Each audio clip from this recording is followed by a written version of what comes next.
जन्मभूमि गुजरात की कुमकुम प्रताप भाई सोलंकी आभासी माध्यम से जुड़ रही हैं और इसी तरह की दुविधा में हैं। कुमकुम आपसे मार्गदर्शन चाहती है। कुमकुम, कृपया अपना प्रश्न पूछिए। माननीय प्रधानमंत्री महोदय, मेरा नाम सोलंकी कुमकुम है। मैं कक्षा 12वीं श्री हडाला बाल हाई स्कूल, जिला अहमदाबाद, गुजरात की छात्रा हूँ। मेरा प्रश्न यह है कि आप इतने बड़े प्रजातांत्रिक देश के प्रधानमंत्री हैं, जिन्हें कितनी सारी चुनौतियों का सामना करना पड़ता है। आप इन चुनौतियों से कैसे लड़ते हैं? कृपया करके मुझे मार्गदर्शन दीजिए। धन्यवाद। Thank you, Kumkum.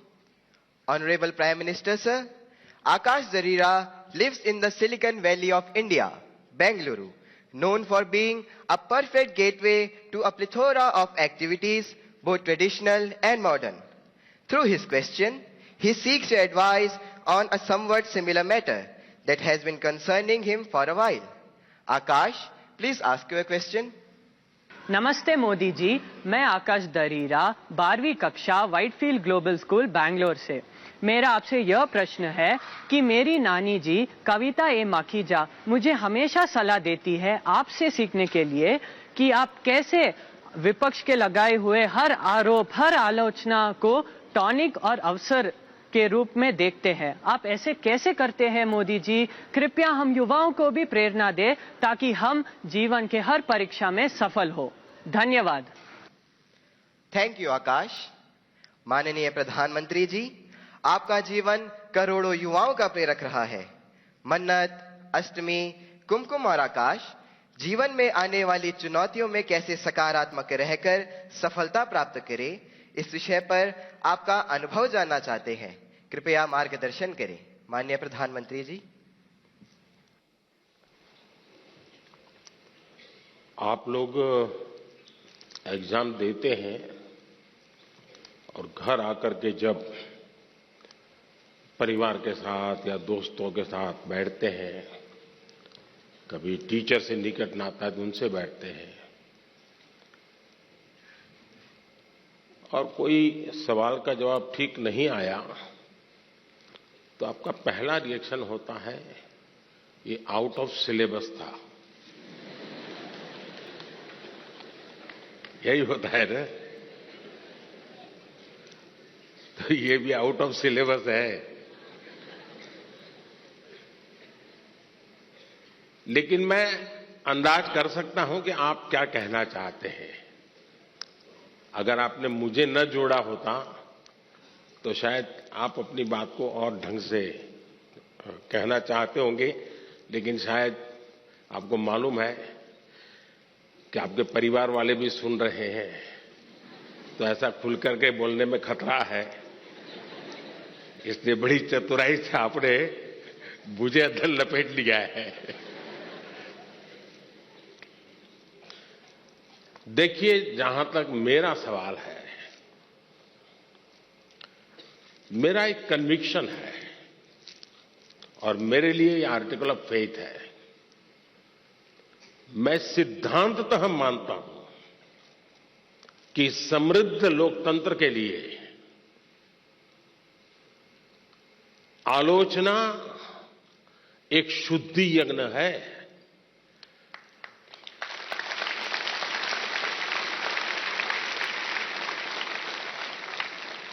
आलोचना ये समृद्ध लोकतंत्र की पूर्व शर्त है और इसलिए आपने देखा होगा टेक्नोलॉजी में ओपन सोर्स टेक्नोलॉजी होती है, मालूम है ना? ओपन सोर्स होता है, उसमें सब लोग अपनी अपनी चीजें डालते हैं और ओपन सोर्स टेक्नोलॉजी के माध्यम से ये अलाउ किया जाता है कि देखिए भी हमने किया है, हम यहां जाकर के अटके हैं, हो सकता है कुछ कमियां होगी, तो लोग उसके अंदर अपने अपने टेक्नोलॉजी को इंसर्ट करते हैं और काफी लोगों के प्रयास से वो एकदम से समृद्ध एक सॉफ्टवेयर बन जाता है। ये ओपन सोर्स आजकल बहुत ही ताकतवर एक इंस्ट्रूमेंट माना जाता है।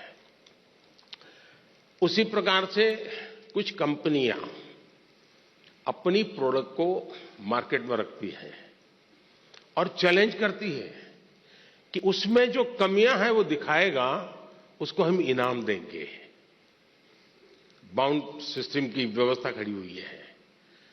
इसका मतलब ये हुआ कि हर कोई चाहता है कि कमियां जो हो उससे मुक्ति का रास्ता कोई इंगित करे तो होगा ना। लेकिन कभी कभी क्या होता है, आलोचना करने वाला कौन है उस पर सारा मामला सेट हो जाता है। जैसे मान लीजिए आप यहां स्कूल के अंदर फैंसी ड्रेस कंपटीशन है और आपने बड़े चाव से बढ़िया फैंसी ड्रेस पहन करके गए और आपका प्रिय दोस्त है, एकदम प्रिय दोस्त, जिसकी बात आपको हमेशा अच्छी लगती है, वो कहेगा यार तुमने ऐसा क्या पहना, ये अच्छा नहीं लग रहा है। तो आपका एक रिएक्शन होगा। और एक स्टूडेंट है जो आपको थोड़ा कम पसंद है, नेगेटिव वाइब्रेशंस हमेशा आते हैं उसको देखते ही, आपको उसके बातें बिल्कुल पसंद नहीं है। वो कहेगा देखो ये क्या पहन के आया है, कैसे पहनते हैं क्या। तो आपका एक दूसरा रिएक्शन होगा। क्यों? जो अपना है वो कहता है तो आप उसको पॉजिटिव लेते हैं उस आलोचना को। लेकिन जो आपको पसंद नहीं है वो वही कह रहा है, लेकिन आपको गुस्सा आता है, तू कौन होता है, मेरी मर्जी। ऐसा ही होता है ना। उसी प्रकार से आप आलोचना करने वाले आदतन करते रहते हैं तो उनको एक बक्से में डाल दीजिए, दिमाग खपाइए मत ज्यादा, क्योंकि उनका इरादा कुछ और है। अब घर में आलोचना होती है क्या, मैं समझता हूं कुछ गलती हो रही है। घर में आलोचना नहीं होती है, यह दुर्भाग्य का विषय है। आलोचना करने के लिए मां बाप को भी बहुत अध्ययन करना पड़ता है, आपको ऑब्जर्व करना पड़ता है, आपके टीचर को मिलना पड़ता है, आपके दोस्तों की आदतें जाननी पड़ती है, आपकी दिनचर्या को समझना करना पड़ता है, आपको फॉलो करना पड़ता है, आपका मोबाइल फोन पर कितना टाइम जा रहा है, स्क्रीन पर कितना टाइम जा रहा है, सारा बहुत बारीकी से कुछ न बोलते हुए मां बाप ऑब्जर्व करते हैं। फिर कभी आप किस अच्छे मूड में होते हैं वो देखते हैं, और जब अच्छे मूड में होते हैं, अकेले होते हैं, तब प्यार से वो कहते हैं, अरे यार देख बेटे तुझ में इतनी क्षमता है, इतना सामर्थ्य है, देख तेरी शक्ति यहां क्यों जा रही है। तो वो सही जगह पे वो रजिस्टर होता है, वो आलोचना काम आ जाए। लेकिन आजकल मां बाप को टाइम नहीं है, वो आलोचना नहीं करते, टोका टोकी करते हैं। और जो गुस्सा आपको आता है ना, वो टोका टोकी का आता है, कुछ भी करो।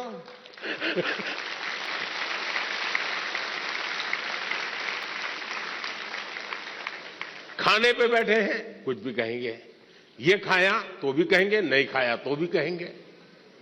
यही होता है ना। देखिए अब आपके माता पिताजी आपको पकड़ेंगे घर जाके क्या है। टोका टोकी जो है वो आलोचना नहीं है। अब मां बाप से मैं आग्रह करूंगा कि कृपा करके आप अपने बच्चों की भलाई के लिए ये टोका टोकी के चक्कर से बाहर निकलिए। उससे आप बच्चों की जिंदगी को मोल्ड नहीं कर सकते हैं। ऊपर से इतना मन से कुछ उस दिन अच्छे मूड में है, कुछ अच्छा करने के मूड में है, और आपने सुबह ही कुछ कह दिया, देख दूध ठंडा हो गया, तू दूध पीता नहीं है, शुरू कर दिया तू तो ऐसा ही है, फलाना देख कैसा करता है, तुरंत सुबह अपनी मां कहती है ऐसे दूध पी लेता है, फिर उसका दिमाग फटकता है, वो दिन भर का उसका काम है बर्बाद हो जाता है। और इसलिए अब आप देखिए, हम लोग पार्लियामेंट में, कभी आप लोग पार्लियामेंट का डिबेट देखते होंगे, पार्लियामेंट का जो टीवी है, कुछ लोग बहुत ही अच्छी तैयारी करके आते हैं पार्लियामेंट में अपनी स्पीच देने के लिए, लेकिन स्वभाव से जो सामने विपक्ष के लोग होते हैं ना, वो आपकी साइकोलॉजी जानते हैं, तो कुछ में ऐसे ही कोई टिप्पणी कर देते बैठे बैठे, और उसको मालूम है कि टिप्पणी ऐसी है कि वो रिएक्ट करेगा ही करेगा।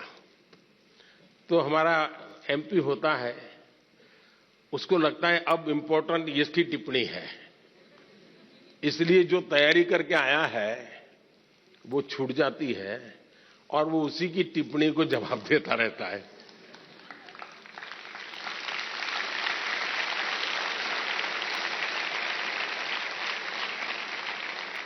और अपना पूरी बर्बादी कर देता है। और अगर टिप्पणी है हंसी मजाक में बॉल खेल लिया छुट्टी कर दी, दूसरी सेकंड में अपने विषय पे चला जाता है, तो उसको फोकस एक्टिविटी का परिणाम मिलता है। और इसलिए हमें अपना फोकस छोड़ना नहीं चाहिए। दूसरी बात है, देखिए आलोचना करने के लिए बहुत मेहनत करनी पड़ती है, बहुत अध्ययन करना पड़ता है, उसका एनालिसिस करना पड़ता है, कंपैरिजन करनी पड़ती है, भूतकाल देखना पड़ता है, वर्तमान देखना पड़ता है, भविष्य देखना पड़ता है, बड़ी मेहनत करनी पड़ती है, तब जाके आलोचना संभव होती है। और इसलिए आजकल शॉर्टकट का जमाना है। ज्यादातर लोग आरोप करते हैं, आलोचना नहीं करते हैं। आरोप और आलोचना के बीच में बहुत बड़ी खाई है। हम आरोपों को आलोचना न समझे। आलोचना तो एक प्रकार से वो न्यूट्रिएंट है जो हमें समृद्ध करता है। आरोप वो चीजें हैं जिसको हमने आरोप लगाने वालों को गंभीरता से लेने की जरूरत नहीं है, समय बर्बाद की जरूरत नहीं है। लेकिन आलोचना को कभी लाइट नहीं लेना चाहिए। आलोचना को हमेशा मूल्यवान समझना चाहिए। वो हमारी जिंदगी को बनाने के लिए बहुत काम आती है। और अगर हम ईमानदार हैं, हमने प्रामाणिक सत्यनिष्ठा से काम किया है, समाज के लिए काम किया है, निश्चित मकसद के लिए काम किया है, तो आरोपों की बिल्कुल परवाह मत कीजिए दोस्तों। मैं समझता हूं आपकी एक बहुत बड़ी ताकत बन जाएगी। बहुत बहुत धन्यवाद।